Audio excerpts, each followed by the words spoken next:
রাসূল বলেছেন লা তুকাতিলুন্নাল ইয়াহুদ, তিনি বলেছেন তোমরা অবশ্যই ইহুদিদের সাথে যুদ্ধ করবে।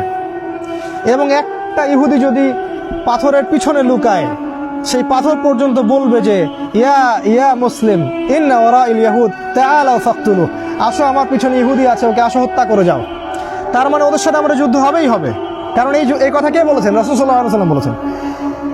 তারপর যখন তারা আমাদেরকে ঘিরে ফেলবেন সিরিয়ায় ইহুদিরা, এবং তাদের লিড দিবে দাজ্জাল, দেন ঈসা আলাইহিস সালাম আকাশ থেকে নামবেন ফেরেশতার ডানায় ভর দিয়ে, এবং তাকে দেখে দাজ্জাল, তার হাতেই দাজ্জালের হত্যা নিহিত আছে। এরপরে যে স্টেটটা কায়েম হবে সেটা হলো খিলাফা স্টেট, সারা ওয়ার্ল্ডে মুসলিমদের খিলাফা স্টেট কায়েম হবে। এমন হতেই পারে বাংলাদেশ, অবশ্যই বাংলাদেশ, ইন্ডিয়া, পাকিস্তান, এই সমস্ত কন্টিনেন্ট এই খিলাফার আওতায় চলে আসবে।